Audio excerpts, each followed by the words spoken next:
My name is Christina Noble, and I'm the project manager for Stories of Atlantic City. I'm also joined on this call today by Toby Rosenthal, who is our project coordinator, Councilman Kaleem Shabazz of the City of Atlantic City, Dr. Wilson Washington, the Director of Health and Human Services for the City of Atlantic City, and last but not least, Michael Heck, an infection prevention RN for Atlanticare, and you'll be hearing from them shortly. Our aim today at Stories of AC is to not only share the amazing stories of AC and its people, but to also keep our community informed and empowered with the vital information they need to stay healthy and survive. As we know, COVID-19 has been at the forefront of the news globally since early last year. And now that the vaccine has become available, information surrounding that has also been at the forefront. Unfortunately, we live in a world of mass information and misinformation and disinformation. And it spreads very rapidly due to social media and technology. So our goal today is to link with the medical professionals that we have here with us. And hopefully, they can share the facts with you. We hope that the information you receive today will assist you in making informed decisions, whatever that may look like for you. So I want to keep my introduction brief because, like I said, we have a lot of information to share. Before I toss to Councilman Kaleem Shabazz, I just want to briefly go over our agenda for today. So after our housekeeping, which I'll share with you in a minute, we're going to hear from Councilman Kaleem Shabazz, who's going to give us a welcome from the City of Atlantic City. We'll jump right into our panel discussion where we'll have Dr. Wilson Washington share some facts with us first, and then we'll go to Michael Heck of Atlanticare. And lastly, we'll have a Q&A portion for you all to ask any questions that you may have specifically. I just want to let you know that we will be recording. So I wanted to inform you, if you have an issue with that, please let us know in the chat, and we'll make an accommodation for you. Also, please be sure to stay muted. We'll have a question and answer portion at the end, as I mentioned, so you can ask your questions then. However, if there's something that you want to address directly, you can put it in the chat, and we'll also be mining that as well. So I'm going to stop share. Let me hit record, and I'm going to toss it right to you, Councilman. Thank you, Christina.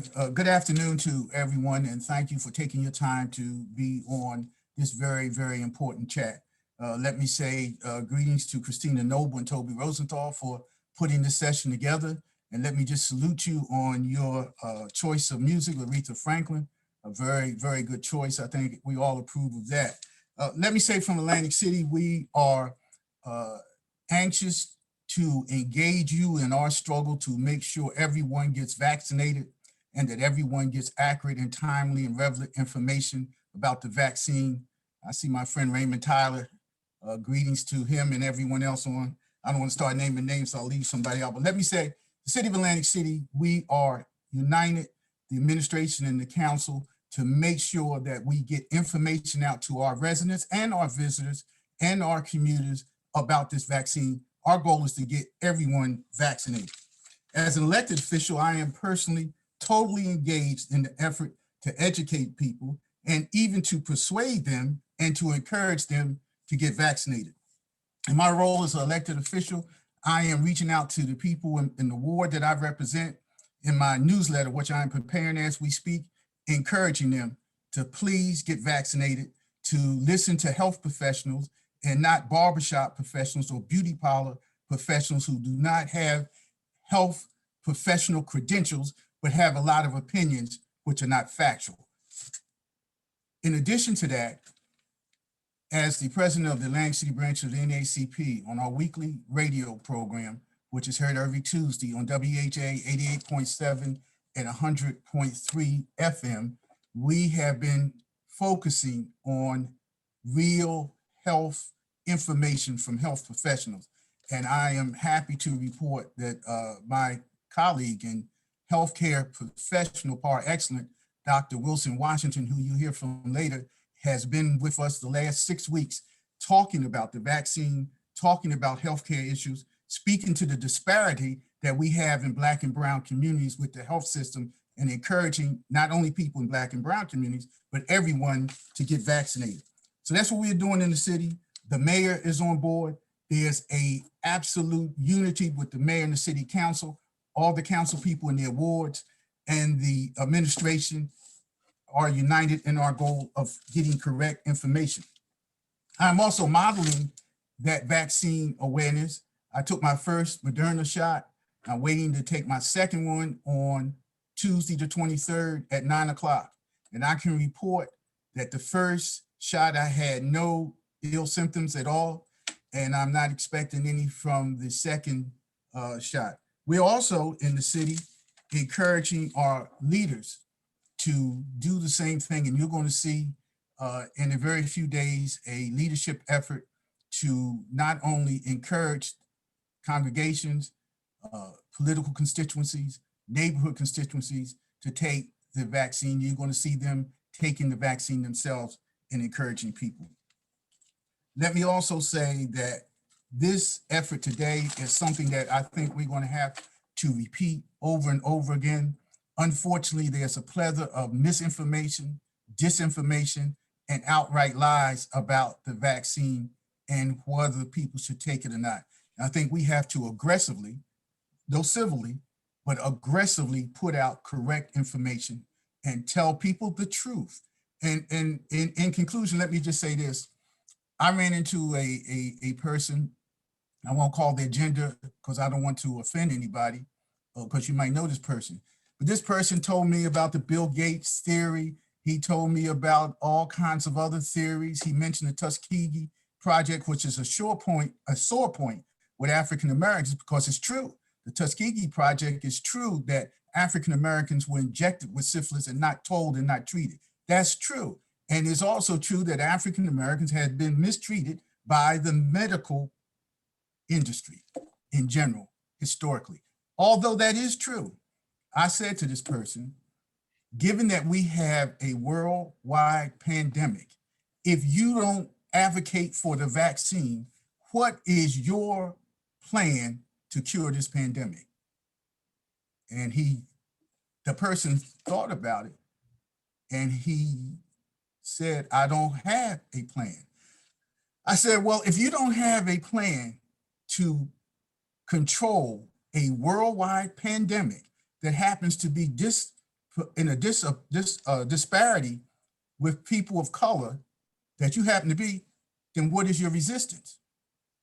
And after he sort of came to himself, he said he didn't really have one. Now, sometimes you're not able to have a rational, calm conversation with people, but I think that is our challenge, to make sure that people know, understand, and get vaccinated. Thank you so much again, Christine, Toby, for the opportunity to be here. And just know that you have 9 partners on City Council. You have a mayor and an entire administration in Atlantic City that is 110% committed to making sure that we defeat this vaccine, and hope everybody has a safe and happy weekend. And I yield back to Christina Noble. Thank you so much, Councilman, and right on time. Look at you. Thank you for sharing that information with us. So I'm not going to waste any time. I'm going to jump right into our panel, and we're going to begin with Dr. Wilson Washington. Thank you so much, Christine and Toby, and certainly Councilman Shabazz. It's a pleasure to be here today to advocate for the vaccine and the great effort that the City of Atlantic City, led by Atlantic Care and partners, to be able to get this vaccine out to the public in the most efficient and expeditious way possible.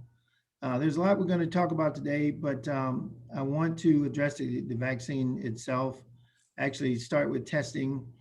We've created a number of efforts in the city for people to be tested. We've tested the homeless at the Atlantic City Mission, those that may come in contact with Jewish Family Services and other organizations, Atlantic Care in the city. We've done quite a bit of testing with our staff, and we've worked through our partners, Atlantic Care, Reliance Medical, and others, and also the Department of Health sent down a mobile team that went through and did the rapid testing with our homeless population, and thank God we come out pretty good. We also have a continuous effort to do the testing at the Atlantic City Convention Center, Monday through Wednesdays each week, and we'll continue that until further notice. And so we're going to make sure that everyone that wants a test can get tested in the city of Atlantic City. The second thing I want to talk about is the vaccine itself and why it's something you ought to consider. I've taken the vaccine. I took the Moderna vaccine. And like Councilman Shabazz mentioned, there's a lot of misinformation, disinformation, and just false information that's floating around. And let me tell you what I know. And I always anchor my knowledge with information from facts from other experts, like the Mayo Clinic, like the CDC, Center for Disease Control, and also Harvard University and other experts, Morehouse School of Medicine, others that are actually very familiar with this process, has been involved in the research for the development of the mRNA technology, which it's not so much a new technology, it's been around since the Ebola. They've used that technology before, but we've actually exploited the use of it now. And with 2 vaccines and the third one coming on board, the 2 with Moderna and Pfizer Biotech, who's gotten what they call the emergency use authorization from the FDA, which is not a full authorization, but it's an emergency use authorization. It's a process that's followed during a pandemic, where the goal is to make sure we get something that's safe, that we can put out in the public and be able to help the public achieve herd immunity. And that means getting 80% of the population or higher immunized or vaccinated. And so let me talk a little bit about the messenger RNA, because a lot of people got misinformation. Councilman Shabazz mentioned something about Microsoft putting some kind of microchip in. Well, it is microscopic in size. So again, people got a piece of the information. It is messenger RNA, mRNA is a microscopic technology where it's like a little piece of software that actually is injected through the vaccine. It's microscopic, which means you can't see it, but the software is protected with a little lipid layer, which is synonymous with fatty tissue. They inject that into your body, messenger RNA, and it's called a messenger for a reason. Messenger RNA is a cousin to DNA. And the RNA is certainly the messenger that's attached to the RNA is a signal. It's a temporary signal that once the vaccine is given, that signal makes its way to your stem cell and it induces your immune system. It boosts your immune system. But it's called a messenger RNA because it's just like a little temporary message. Once it boosts your immune system, it shuts off after 24 to 36 hours. So it doesn't continue to charge up your immune system. It boosts your immune system with a spike protein response, which is an antibody-like response that it equips your T and B cells to go out and fight the virus. So once your body is exposed to the virus, you already have the antibody response that's going to respond on the spike protein. And it's looking for vulnerabilities on the spike protein from the virus so that it can attach itself to it, which is what antibodies do. And they attach themselves to that spike protein and kill it. And once every kill, it produces a new antibody. And that's how this, as a whole, we achieve herd immunity. As an individual, you achieve immunity such that your body will fight off an infection. So that's kind of how the messenger RNA works. And again, it's temporary, so it doesn't overcharge your system. And as far as reactions, you can get some reactions to the virus. And this is why we encourage everyone to talk to your primary care provider to make sure that if you've had a reaction to a virus in the past or a vaccine in the past, that everyone involved know about it. And you also only take the vaccine under the direction of your primary care provider. More than likely, if you've had a reaction in the past and it's not been a serious reaction, which is a reaction that's like an anaphylactic shock, you may get some swelling or you may get difficulty breathing, things like that.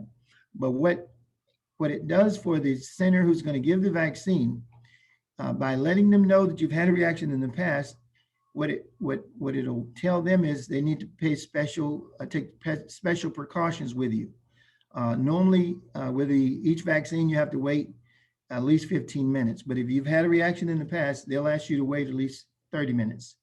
And that's to make sure, and they have experts, emergency response experts on site. And that makes sure that if you're going to have a reaction, it'll generally occurs within the first 30 minutes. And that way you're in a safe environment and they can reverse it right away. And so that's why it's important to know that you can possibly have some reactions. Most people that have reactions in the past, what we've learned is there've been mild reactions. And that's like a slight swelling at the site of entry where the vaccine is given. You might get some headaches and you might get some dizziness, but most of those things have been, you might get even a little fever, but most of those things have been mild. And so there's been some outliers. So there's some people out there saying it's been some drastic outcomes. There've been some outliers where they've had some severe reactions, but that's not the norm. The norm has been pretty much mild reactions, and most people recover from it. The other thing I want to say about the vaccine, if you do get the Moderna or the biotech, the Pfizer biotech, if you get the Moderna vaccine, it's 21 days between the first and second vaccine. If you get the biotech, Pfizer is 28 days. So basically 3 weeks or a month. And so I took the Moderna vaccine, so I'll be taking the second dose on Monday. I've not had any reactions like Councilman Shabazz, but what I'm being told is that the second dose could cause a little bit more reactions, and that's not something to panic about. That means the vaccine is working because it's designed to produce a response to the spike protein, and sometimes that response causes a little fever, some swelling at point of entry. So that's on the vaccine, and I'll be open to answer deeper questions about those two vaccines. The next thing I want to talk about is why is it COVID-19 is such a concern for communities of color? I call communities of color African Americans, American Indians, Alaskan Natives, Hispanics. These are all Black and brown people that Councilman Shabazz mentioned. I call COVID-19 the kryptonite for our community. The reason I say that is just like for Superman, this virus looked for underlying risk factors.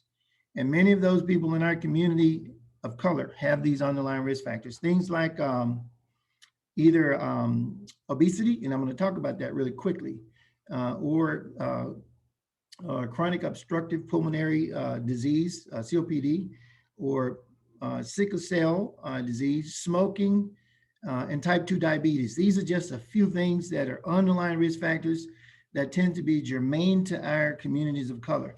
Now, because of that, all of them have some kind of inflammatory type of challenge for your systems, and that virus just loves it.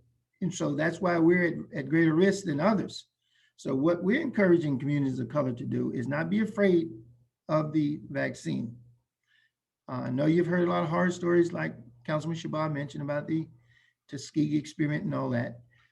What we're encouraging people to remember is in order for us to achieve herd immunity, we need to take the vaccine. And those of us who are from the community of color, we stepped up to the plate and we took it.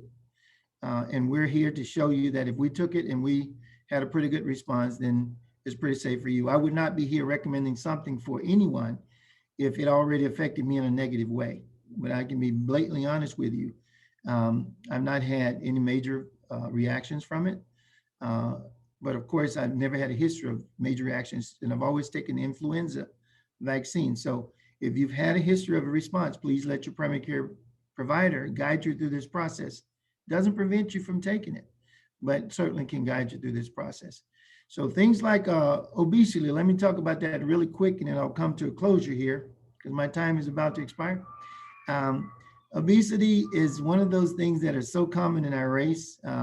We consider obese people that are overweight with a body mass index, we can answer deeper questions about that, of 30 or higher.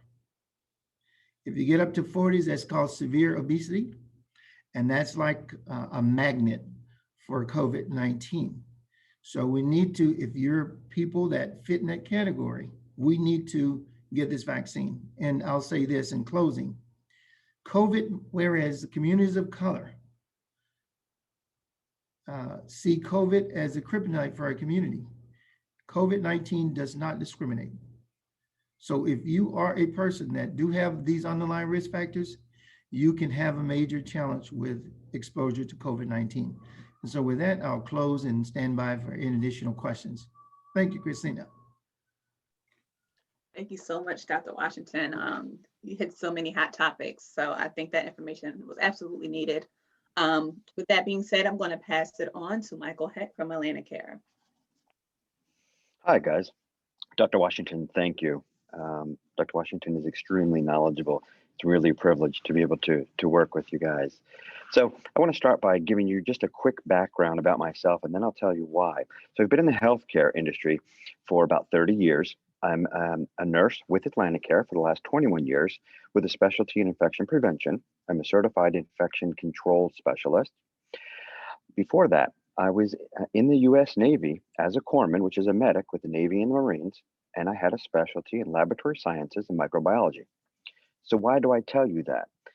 It's not to boast about myself. It's my hope is that you gain trust. Can gain your trust and listen to the information that we give, because all we want to do is give pertinent, important, truthful information. So I wanted to talk about the vaccination process here at the Atlantic County mega site. The process is a state program in collaboration with the State Office of Emergency Management, the County Department of Health, the City of Atlantic City, Atlantic Care Nursing, EMS, and our information technology personnel, our Air National Guard, who have been extremely helpful in helping out, ACCC, Nursing Department, and students, and FEMA. Today we've had 10 FEMA medics show up to help out. So as Dr. Washington talked about, we monitor for any reactions as part of the process. We have a lot of paramedics and nurses here to help out. God forbid something were to happen. The process it starts with scheduling, and our scheduling is open based on the vaccines that we actually receive, not perceive to receive, but actually receive, so that every dose is accounted for somebody who has an appointment. And we see that as an important process, because if for some reason there's a delay in transport due to weather or whatever the situation, we would rather not have to have people cancel appointments or call people and cancel them and reschedule. We want to have an opening for you when we know we have what you need. We're increasing, this process changes as we receive more vaccine in, and we open up more availability to match the vaccine that's received. The mega clinic is not able to handle walk-ins because, as I said, every dose is accounted for with an appointment that's already been scheduled. Our process is mainly online in the beginning, where you go online to either the state site, which will point you to many other options for the mega sites. You make an appointment online through our Atlantic Care system. When you arrive to the mega site, you can arrive up to 15 minutes early, but no earlier usually, because we don't want too many people in at a time, and these are appointment times, so we respect that. There's a check-in process and a temperature check, which is very quick. There are safety questions and registration information validation to make sure your information is up to date that you put in our system, or that someone helped you with put in the system. Then the vaccination starts with safety questions that are approved through CDC and part of the emergency use authorization based on the products that are received. There's a 15-minute wait. Some people need a 30-minute wait, depending on previous reactions or allergies to other vaccinations they've received. And while you're waiting, time's not wasted. We actually make your second dose appointment while you're waiting that 15-minute safety time. And then you're done. Most people are in and out completely in about 30 minutes or so. We're working to make sure that that process stays safe, but it's as efficient as possible. There are some hard stops, we call them, some reasons that you cannot come in or be vaccinated at that time. And a hard stop example would be a fever of 100.4 Fahrenheit. Shouldn't be out and about at that point, and you can't be vaccinated at that point. It's not safe for you, and nor is it safe for you to be out in the community if you have a fever. You're fighting something. If you are currently ill with COVID or on quarantine due to a high-risk exposure, you can't come in and be vaccinated. That's not safe for the community.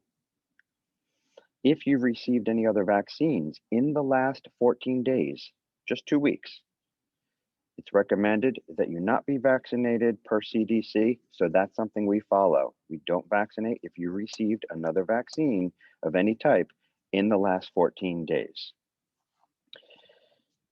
If you've been sick with COVID, and the recommendation is to wait 30 to 90 days to be vaccinated, and there are various reasons. However, that's a recommendation. That's not one of our hard stops. And one of the important things to know and questions we've been asked are people who have been sick with COVID, they already have antibodies, so why would they need to be vaccinated? And that's a good question. Unfortunately, the antibodies that we're finding stay with people after illness with COVID is only lasting about 2 to 3 months. If it lasted a year or so, that would be wonderful. They're not lasting that long.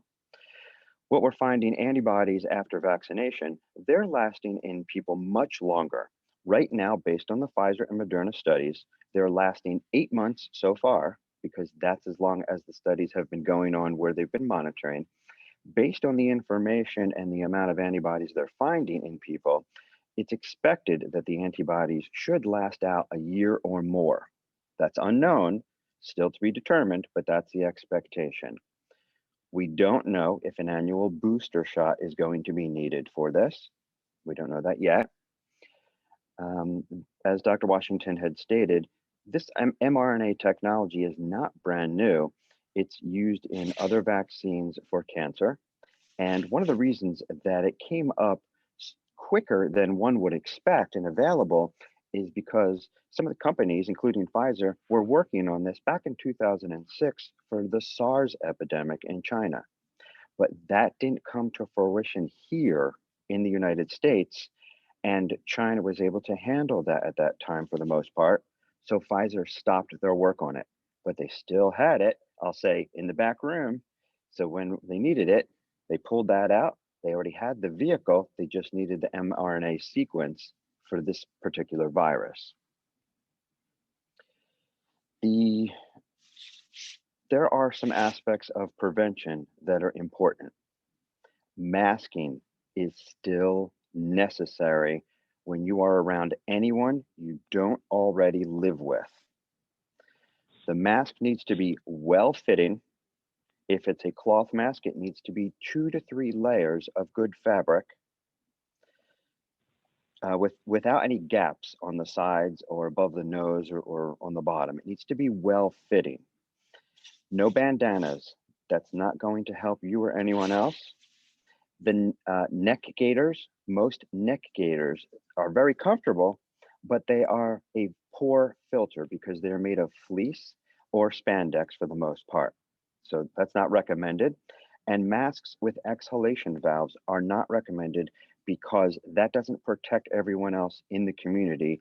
If someone is sick unknowingly, they can breathe that out through the exhalation valve, and that can be contaminated to somebody who is vulnerable. In addition, we need to continual physical distancing. I don't use the word social distancing because right now we're being social. So physical distancing is still necessary when unmasked.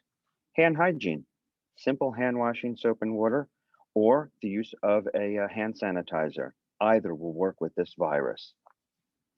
And vaccination. Vaccination is one of the key aspects, just like we see with flu. Vaccination, we need to get to herd immunity. We don't know exactly where that number lies. It's suspected that it may be somewhere around 80%, similar to flu, but it's not known. Bottom line, the more people who are vaccinated, the faster we can get back to what we used to call normal. You need to be vaccinated, and your family members need to be vaccinated. Anybody that cares for you or helps out in your family. There are some variants that I imagine everybody has heard about, and the three variants that are out there have now been seen in the United States. All three are here. The three are slightly more communicable. Unfortunately, up to 50 to 70% more communicable than the current COVID virus we are seeing and dealing with now. So that's a little scary. If it's more communicable, we need to be extremely careful. This is not the time to slack off.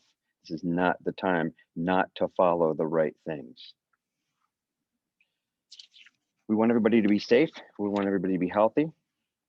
And now's the time to ask questions of the experts and get that good information on social media. That's what we really need to start to do. And thank you, Christine. Thank you so much, Mr. Heck, for that. Also shared some great information. I see Toby and Vanessa have been taking notes within the chat, so you can also refer to that. So we're going to jump right into our Q&A. You guys offer so much information, so I don't know how many questions there will be, but I do want to take this time to go ahead and offer our community members a chance to ask questions. I know I received some questions prior to this event. I just want to make sure that everyone's questions are heard. So if you'd like to ask a question, you can raise a hand, you can throw up a thumbs up. I see Harriet Diamond, great. So just unmute yourself and then you can proceed. Hi, thank you. This was the second seminar I've attended, and each one I learned more. However, my problem is my husband is 81. He didn't go as quickly as I did, and he has been trying now for 2 weeks to get an appointment. He was just on, as if you see me leaving, I was checking. He was on with AtlantiCare. He signed in at 11:30, waiting for the 12. He was in the queue, and then it ended. He didn't get an appointment. Now he's got to try again tomorrow. What I'm concerned about is who is allowed now? Like, has it expanded to the point that there are a lot of people who are younger, healthier, who can be trying at the same time? And what are the chances, and how do we get an appointment with this system? Sure. Thank you, Harriet. Thank you for your question. So we are working with the state guidelines, and the state guidelines match up with the CDC guidelines, where it's phase 1A, B, and some of C, where it's people who fit that criteria. It's not the younger, healthy personnel who fit that criteria at this point. And what we're seeing, surprisingly, but very happily, is that so many people want to be vaccinated who also fit the criteria that right now there's a challenge in getting everybody in at the same time. So what we're doing is we make openings in our system for the vaccine that we're receiving from the state, and the state has been outstanding in this process, where each week they're able to send more and more. So very soon, this process will become easier and easier to get more people through. As you see, you said that you're able to not get an appointment today, but you'll try again tomorrow based on the openings that are given tomorrow. So each day, we're giving the ability for people to sign on, and every day there are more and more availability based on the receiving of more vaccine. So as an example, whatever we received in the beginning of the week, if more happens to be received, we're able to add on those doses and more appointments throughout the rest of the week to offer them to the community. We're going to continue to do that to make sure that we give the most availability for our community. And as I said, we hope that this gets easier and easier as people get vaccinated and as we receive more vaccine. Thank you, I appreciate it. And I just want to say, Michael, that when I went, I was early. I don't even know how that happened, but I was so impressed with how well run the facility was. Thank you very much.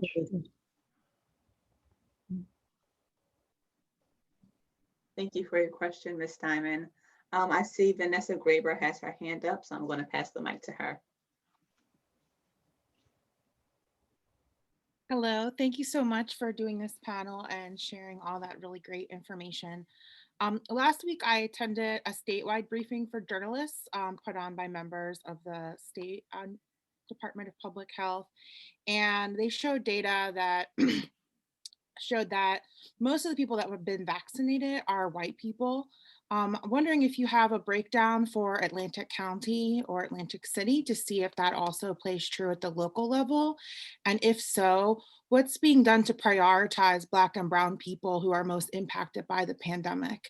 And then the second question is related to that is the digital divide also disproportionately impacts Black and Brown people, makes it harder for them to access the information and the appointment system online. What is being done to assist people that lack access to internet and digital technologies? Thanks. Thank you. So I can take the second question at this point. The digital divide is a concern of mine, not only because of potential Black and Brown, as you say, but not everyone in any group has the technology available or the quick technology available to do this. So we do recommend that contacting the New Jersey Vaccine Appointment Support Line, and that number is 1-855-568-0545. I have a feeling Toby will be putting that on in a minute.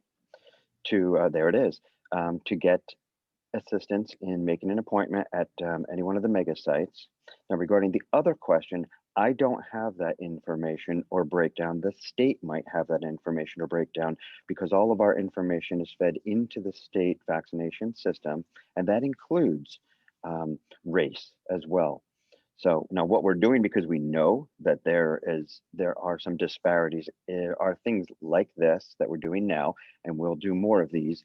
And we work with our partners in the community to bring people in and give talks like this, give information, answer questions, to really gain the trust and have them feel that they can trust the vaccine, the process, and the reason that we're here. Dr. Washington, I don't know if you have anything additional. And I know brothers, Councilman Shabazz want to add something too, but I would add really quick that we recognize the disparities that are out there, and they're out there for a number of reasons, but two of the primary reasons people just can't get in. The second reason is one we're focusing on, and that is we promote the 800 number on the City of Atlantic City website. We also, and I'm on the weekly program, I promote the Atlantic City website and the 800 number on our weekly program to get the word out. But we found there's a great need for education in the communities of color, because the last the research showed that roughly 40% of people within community of color just refuse to take the vaccine. And so my push in the City of Atlantic City, the 08401 footprint, is to encourage people within the community of color, especially those that qualify under the current rules, to go ahead and try to get registered to get this vaccine, because it is something that's relatively safe, and we need to trust it, and it needs to be something that we take within our community to help protect ourselves. So my focus to address the disparities until we get the numbers, the actual numbers, is to try to encourage that 40% that has had historically said if they were not going to take the vaccine for 100 reasons, help them get clear on what the vaccine is, what dangers are involved, and those that carry many of the underlying risk factors, try to encourage them to consider taking the vaccine. And I also, I sympathize with them because they're having to overcome quite a bit of misinformation. And so Councilman Shabazz has been doing a wonderful job trying to help us get the word out. So I'll pass it on to Councilman Shabazz. He wanted to respond. Thank you, Dr. Wilson. Vanessa, let me just reiterate a couple things I said earlier that we are doing. As Dr. Wilson alluded to, we every week on our radio program, Dr. Wilson comes on and talks about the vaccine and information. We also had doctors of color. I should have mentioned that before.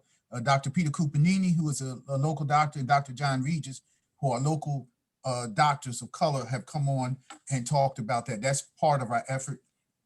As I said, also in my particular ward, I'm in the process of sending postcards directly to residents, encouraging them to take the vaccine, and also through my newsletter. And I believe my other council colleagues are going to do similar things. We are putting together, when I say we, I'm talking about the NACP at this point, later on this month, early March, a panel that's going to have religious leaders in the African-American community and community leaders talking directly to the problem. And as Dr. Washington said, it is a high level of vaccine hesitancy in communities of color, and for good reason. I think we have to start off by acknowledging that it's not just that people are misinformed, although a lot of people are misinformed, but within that misinformation is the historical fact that there is a reason that people of color, not only in Atlantic City, across this country, have a reason not to trust vaccine. And again, real quick, since it's Black History Month, remember that the Tuskegee experiment was condoned and endorsed and backed by the government. That's what makes it so pernicious and gives credibility to people having vaccine hesitation. So that's why it's important that people like myself, who are government officials, can say, no, please take this. And people like Dr. Washington, who is a healthcare professional, say, yes, please take this. And we also point to the fact that there, unlike the Tuskegee experiment, there have been many medical professionals of color who have been involved in this process from the beginning, research and even in the testing of it up until today, and still today on President Biden's task force. So that's the hard truth that we have to talk to people, and that goes into systemic racism in our history. I won't go off into that, but that's what we're doing, Vanessa, and you will hear more about that because we're just beginning this process. The vaccines are going to ramp up. I think February 11th, they're going to Rite Aids and places like that. And we're going to be directly talking to leaders and opinion shapers. It's not just people who are elected like myself or NACP heads, they're beauticians. And I always say about beauticians in barbershops, but they are influence makers in our community. And we're going to be talking directly to them and asking them to help. And I'm sure, I know my barbershop doesn't look like I've been in a barbershop, but I haven't because of the COVID, but my barber is community minded. And there are many others, and we're going to be talking directly to them to make sure that they spread this message. We're going to be successful. And I am optimistic that we're going to be successful with things like this today, but we have to meet people where they're at.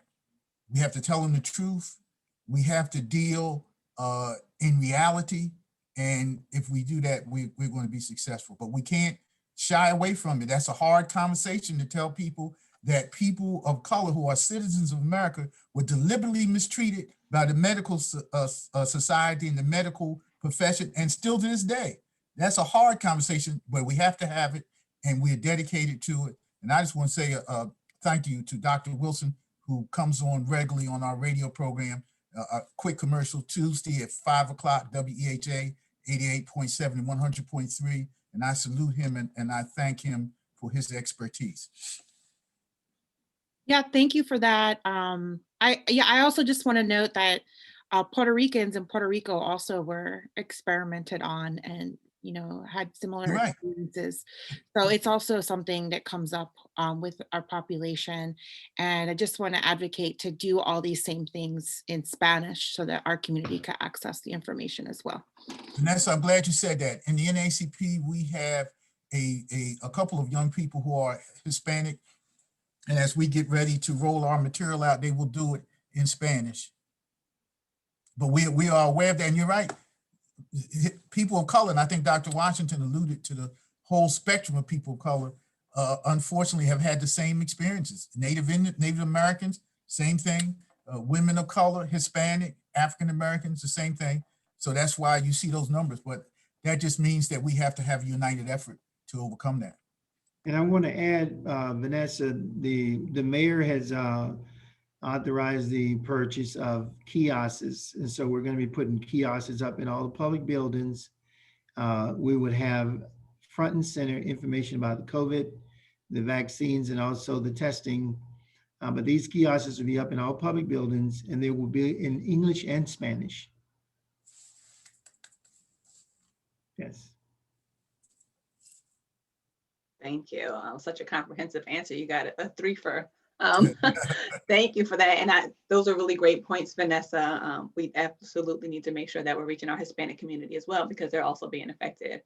So I really appreciate all the efforts that are being done to make sure that everyone is getting information that they need.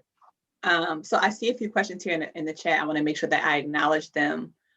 Gordon, I hope I don't say your last name wrong, Faribo. He asked a little earlier, where do you go to make an appointment? I know you all touched on that, but I don't know. Gordon, if you need some more information, you can feel free to unmute in regards to that. Gave me plenty of information, thank you. Okay, wonderful. I see another question from Chrissy Tracy. Where can we find the qualifications for phase A, B, and C? Chrissy, if you'd like to unmute and ask a little, express a little more what you're asking, that would be great. Hi, how are you? Good. Yeah, so I'm just trying to find out who qualifies for each phase. Like you were saying, obesity and that sort of thing. And so Michael can pipe in as well, but for the City of Atlantic City, the shortcut, if you are able to access the website, the publicly facing website for the City of Atlantic City, right at the top is a red bar. It says COVID-19 information. You click on that and just scroll down. It'll actually answer that question, because you'll get to the different phases of releasing 1A, 1B, 1C, and then phase 2. It'll actually give you who qualifies in each one of those phases. okay, so the City of Atlantic City website. Oh, perfect. And when you see that red bar at the top, click on COVID-19 information, just scroll down. It's near the bottom area. Okay, thank you very much. Okay. And so generically right now, it is anybody 65 and older, or anybody 16 to 64 with underlying diseases that make them more vulnerable. And that'll all be described on that website that Dr. Washington just gave. Okay, thank you very much. You're welcome. Thank you for your question, Chrissy. I don't believe I see any more questions in the chat. Is there anyone else, any more of our participants that would like to, Toby? Harriet Diamond wrote that she has tried that Atlantic City number, and she hasn't reached anyone on the phone. Do you have any advice for her? I have advice as a former news person who used to call around. What I would do is I'd just open up the City of Atlantic City page and start calling direct numbers, but that might not be the most favorable approach. So I'm going to ask the panel, what do you recommend if someone's not getting an answer to that hotline, to the phone line in AC? Is that the convention line, Harriet? Did you call him? She has unmuted, so. I put the number in the chat, and I think that might have been what she was responding to. It was an Yeah, 833. That Yeah, one. I was talking about a state number. Anytime I call the city, I've reached people. So I want to be clear. Right, that's okay. So I wasn't comparing numbers, so I don't Got know. it. I Got just know that I've called the state number a million times. Yeah, thank you. So I think as an AC resident, right, maybe that's an approach too. We start locally, and it seems like if we start at the local level, we seem to have more access a bit. And that might be a good application across the board, right? That I think that might be a common experience, that when we're local, we're having more access points. What I can say is at the City of Atlantic City, we turn down no one. We answer all calls, and we try to work with Atlantic Care. There is a point of contact that Atlantic Care has provided us, and we use it for those who may qualify but cannot get in. So feel free to call us and we will work with you to Thank try to get you in because we turn no one away. That's pretty much the mayor's policy is answer the phone and try to help our residents. So we live by that. Okay. Thank you. My apologies. I did skip over a question from Raymond Tyler, and I see he also asked another question. So I'm going to invite you to unmute so you can ask your questions directly. We can't hear you. I don't see your mute sign on, but we can't hear you.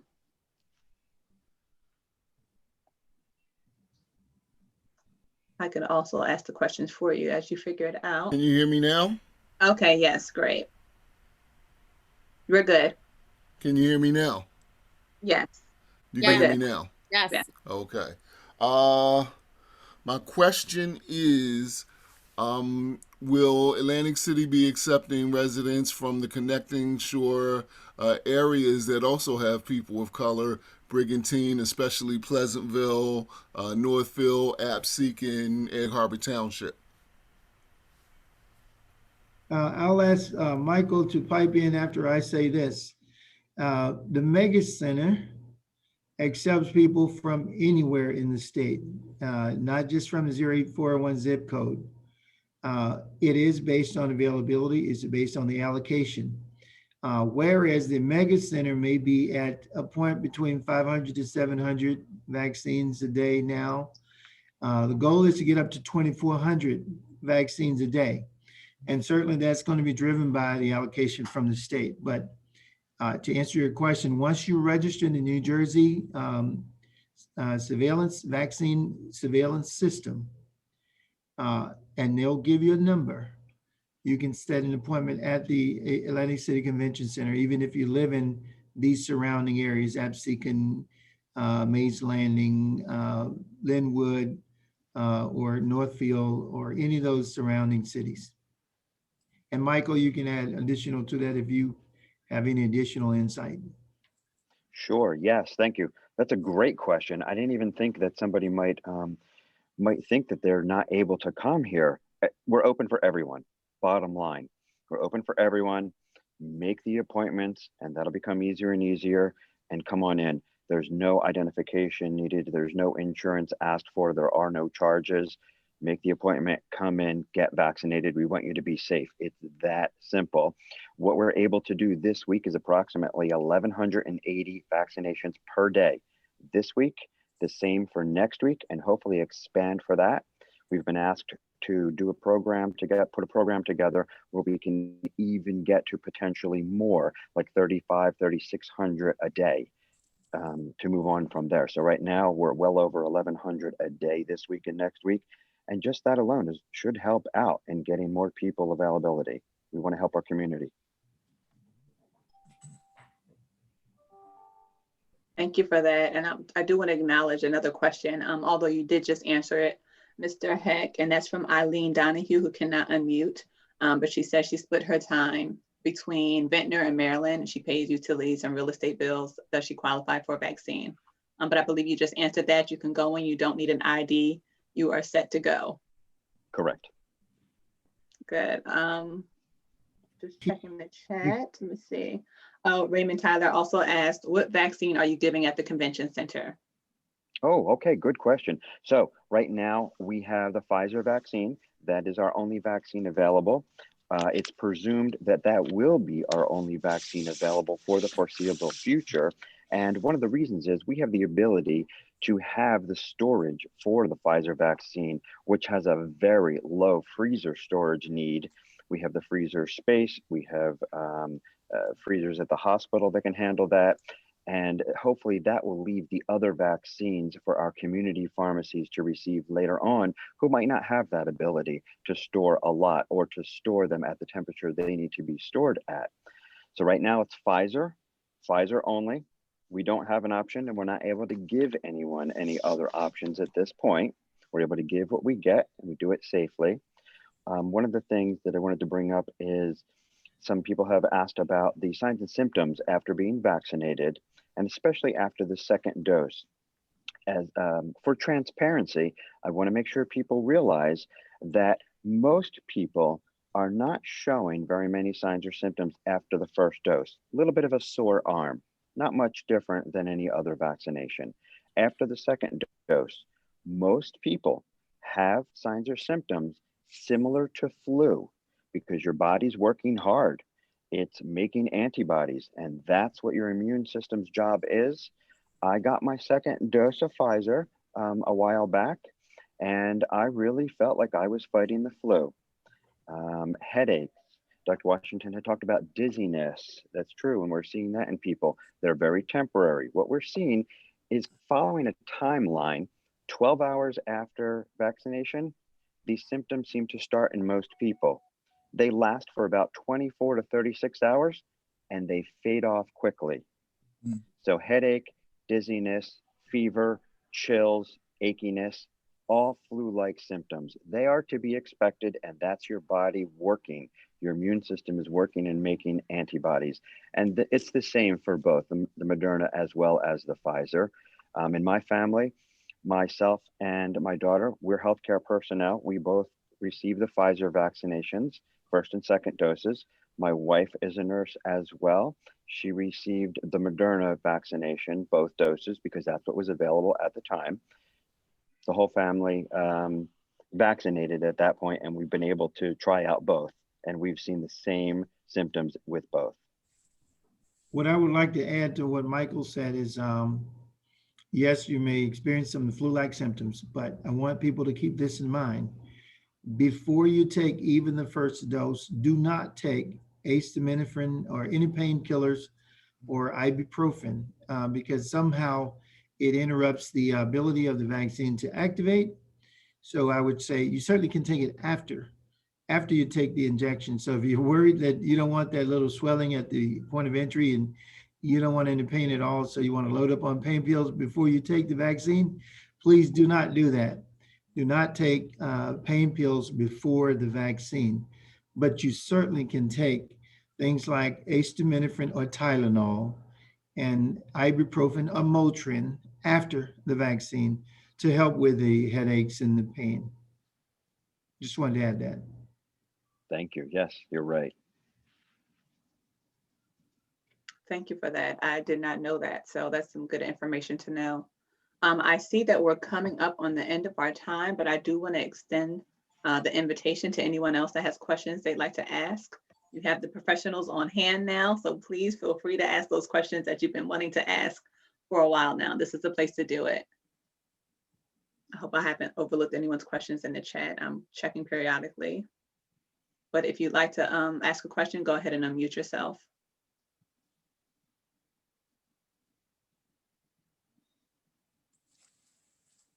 I had a question. We had heard early on about prioritizing casino employees. Is that still the case? Is there a priority system within the priority system too? I know, we're still in the phases, but beyond that, is there other classification that we should know about related to Atlantic City specifically? So at the mega site, no, there's no prioritization available.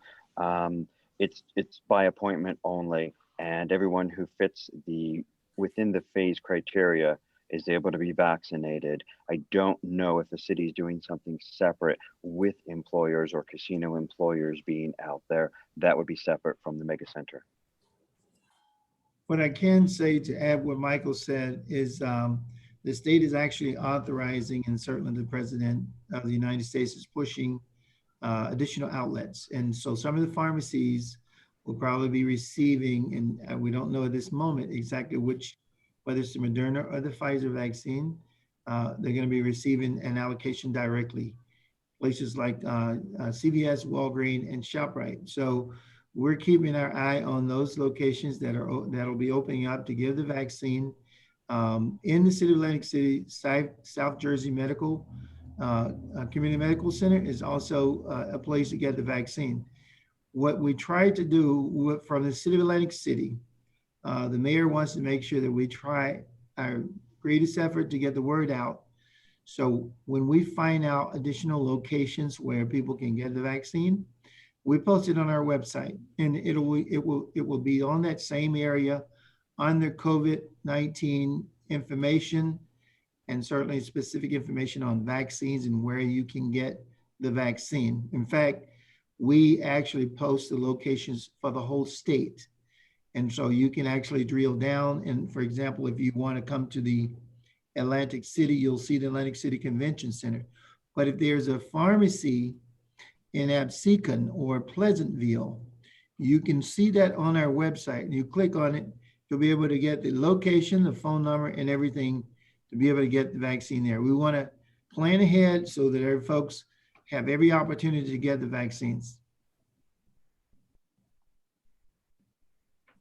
I have one more question, Christina.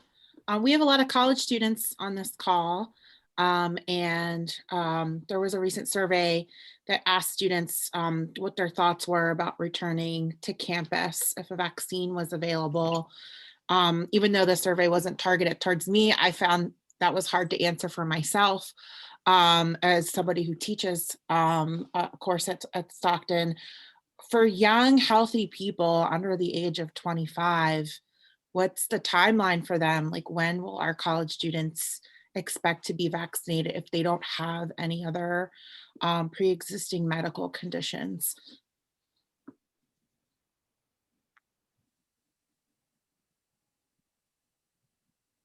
Yeah. Yeah, I'll certainly point that out to Michael, but I'll start out by saying this. More than likely, it's going to be in the phase 2, which is you got to get through 1A, 1B, 1C, and it'll be phase 2, which includes the general population. More than likely for this area, it probably will be somewhere in the mid to late summer. And so unless we get lucky, and we actually ahead of where I thought we would be today, Atlantic Cares up to 1,100 vaccines a day. That's outstanding because their goal is to get to 2,400. That'll get the 1A, 1B, and 1C categories taken care of and get us closer to phase 2 faster. But also with the opening up of the different pharmacies in the local area, where they start to give vaccines, more than likely we'll get to the general population much faster. But they will come under that general population and it'll be somewhere in the early to midsummer, unless we're lucky. Anything else, Mike? No, there's really nothing for me to add to that because that's an estimation and that's the best estimation that we can give, but it is an estimation. Bottom line, we need to get through phase 1 first, our most vulnerable populations, and then move on from there. Thank you. Thank you. Thank you for that question, Vanessa. I see another question, and I know we did talk about this a bit earlier, but I'm going to invite Adriana Alfaro, who is a Stockton student, to ask her question.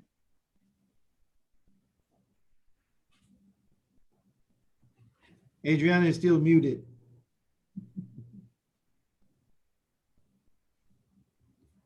Adriana, you're still muted. Hi guys. Sorry, I was talking to someone.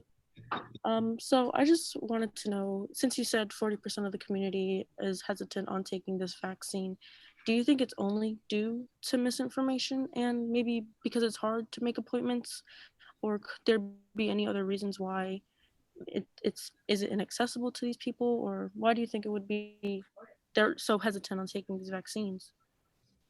Well, I think that is primarily due to, understanding the African-American history, understanding what's happened in the past.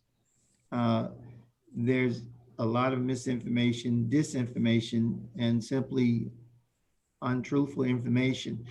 That's primarily what contributes to that number for the vaccine hesitancy that Councilman Shabazz talked about. Of course, remember 60% are trying to get into the system. They are trying to get the appointments. They are following the rules. So we got 60% trying to get in. My focus is on those that are victims of the misinformation, disinformation, and just some people are just afraid. That is just the bottom line. They're afraid of all shots. They may be the people that have never taken a flu shot because they were afraid. And even on the show every week, especially as we leave this flu season and we target ourselves for additional flu seasons in the future, I encourage people to take the flu vaccine because some people still think that the flu vaccine is a live virus. And Moderna and Pfizer BioNTech are not live viruses. There's a code for the spike protein that is put into the message of the messenger RNA. They are not live viruses, but the Johnson & Johnson is going to be a live virus. It's the one dose that's coming out. It's going through emergency use authorization with the FDA this week, hopefully. But it will be the first live virus that's put out. But the Moderna, Pfizer, they're not live viruses. It's just a code that's put onto the RNA, a temporary code that basically they took the code for the spike protein. And so they put that into a message, shield it so that it gets into your blood, gets to your blood cells, and it induces that immune response once it gets to your stem cell. But it's not a live virus. And many people are just afraid because they heard the live virus is going to make you really sick. And so they don't want to deal with that. And so we have to manage through that information and education process too. Thank you so much. So I see we're over time. There's so much information to give. I knew this was going to happen. I just want to thank you all again for coming. I encourage you, if you have the capability to do so, to go through the chat. I know Toby and Vanessa have been bringing up some important notes throughout.